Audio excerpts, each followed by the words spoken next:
greeting to Miss Akmar Saad for our lecture for ELT 22403. We are Group 16 from MLC KB here to present our literary analysis. My name is Nur Amelie binti Lufi and these are my teammates. My name is Ama. My name is Nurhana. My name is Nur Shahira Akmal. My name is Nur Yasmin. Okay, next. Without further ado, let's move on to the next slide. Okay, what is a poem? Before we talk about our poems, we would like to talk about the structure of the poems in general. Poem is a piece of writing where the words are divided into a few lines, often rhymings, and are chosen for their sounds to portray the imageries and ideologies. And poems does not stick to only one type of poems. There are many types of poems, such as ode, which is praising for something, elegy, which is praising for something that has been lost, haiku, which have their own structure, sonnet, limerick, epic, and etc. etc. And because the project consists of talking about Malaysian poems and international poems, here are some Malaysian poems: A. Samad Said, Hana Anwar, and Farah Aiman. Meanwhile, for the international poets, there are a few well-known ones, which is William Shakespeare, Dylan Thomas, and John Donne. Okay, next. Okay, next, for my part, it is literary analysis for Malay and national poets and poems. So for Malaysian poems, we got here is Tomorrow Were a Place by Farah Aiman. And as you guys can see, if Tomorrow Were a Place by Farah Aiman, this is the poem itself, full of favorite books, your world, purpose mind, and in such a fantastic poems, I might say myself. And here, I will explain the summary. In Farah's Ayman poems, if tomorrow were a place, it visualized an ideal future where the authors is picturing a perfect world. This poem describes the utopian tomorrow as a place filled with love, compassion, warmth. And it is also highlights the author's longing for a world where people are kind, empathetic, and united. This poem also describes the author's longing for a world where a life is full with comfort, love, and contentment. Next up, we have the meaning of literal and figurative meaning. In terms of literal meaning, it presents the author's vision of ideal future. Each line describes various elements and situations. For example, like happiness and fulfillment, like as a favorite books, warm smiles, love, true friends, comforting hearts, supportive parents, and everlasting love grandparents. Figuratively in the poems, it conveys the author's desire for a world where humanity is united by love and empathy, where societal issues like homelessness, as you guys can see in today's words, and poverty are resolved, and where spirituality and faith are fulfilled. Next, the intention, author's intent. Through the poem, we can understand the author appears to have written this poem as a form of wishful thinking and a means of escaping for the challenges and uncertainties of the present days, like today's, and it serves as a reflection of author's hopes, dreams, and desires for a world that is better than one we currently inhabit today. By creating this idealized vision of the world, the authors may aim to inspire readers to strive for a more compassionate and loving world. Next, I will pass it to my member. Okay, next is for the personal opinions.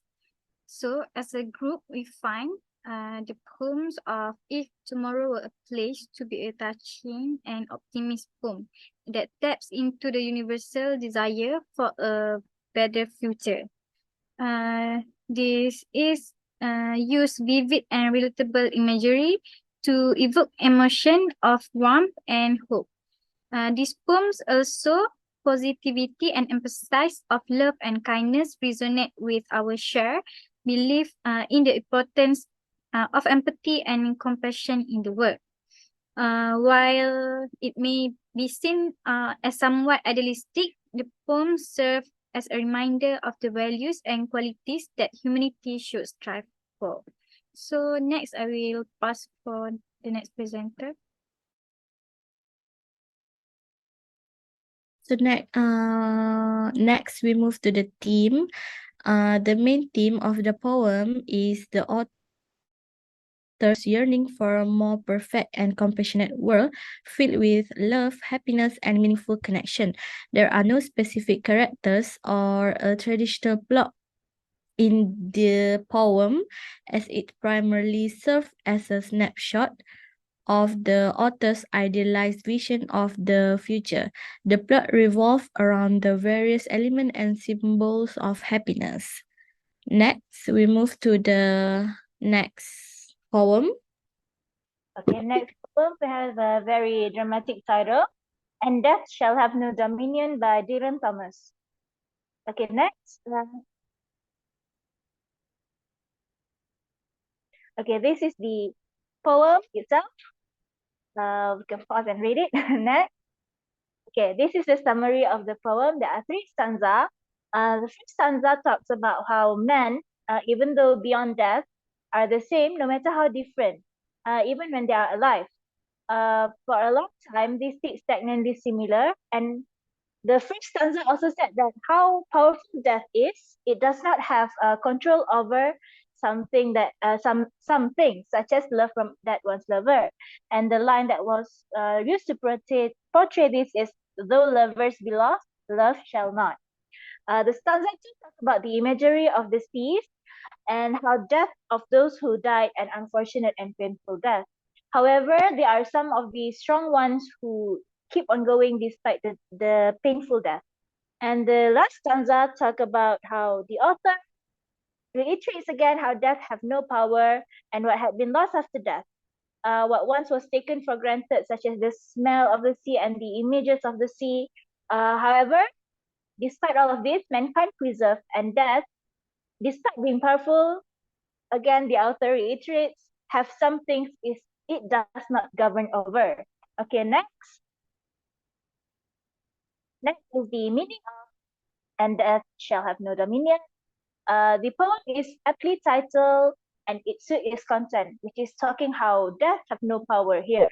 The poem talks about how despite death is a big change and being very powerful, there are some things even death ceases to control over. In addition, human comes together as death is not a hindrance, but brings those who had faced loss. When melancholy sets in, humans have the power to control what death was thought had taken, be it companionship, their lovers, or routine. Okay, next. Next is the author's intent. Author probably made this poem so that it could bring courage and hope to those who had lost their loved ones, who felt that they are drowning at the sea and they are yearning for support. It is a poem that gives hope to those who find themselves lost when they just grieve the death of their close ones. Okay, next. I will pass on to my next speaker. Okay, thank you. Now I am going to continue with the personal opinion I have based on the poem. Despite the poem being a free verse, many words are spoken with a flowery verses of decoration rather than outright saying the literal meaning of the poem they be saying. The wording used are not literal at all, as it also hides under layers and layers of uncovered words and meaning. Okay, next slide. Next slide, we have the themes, characters, and plot. The themes of this poem are death, as it talks about death throughout the 3 stanzas that it has in his poems.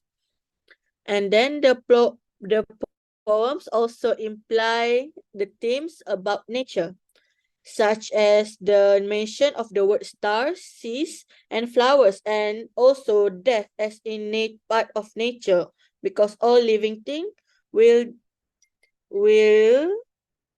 face death.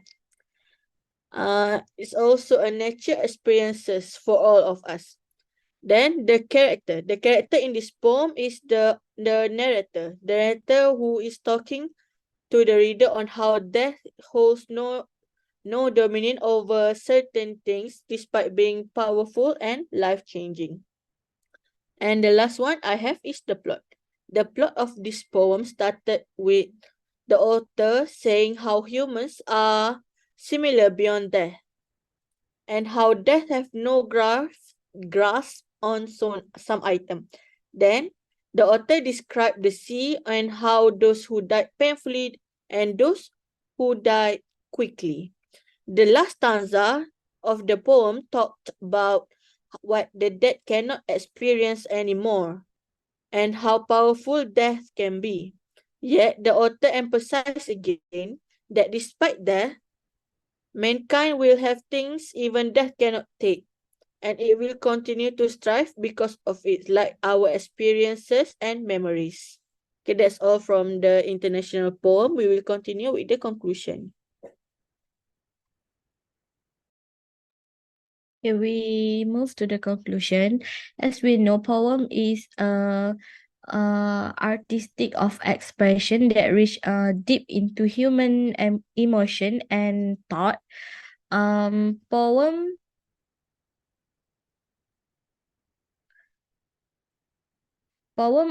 goes beyond the constraint of simple language, weaving together word, rhythm, and image to create a tapestry of emotion, experience, and viewpoint. Poem also can be effective education tool assisting students in improving their reading skill. It also allow writers to communicate their emotion and connect with their readers. So that's all from the conclusion. Thank you.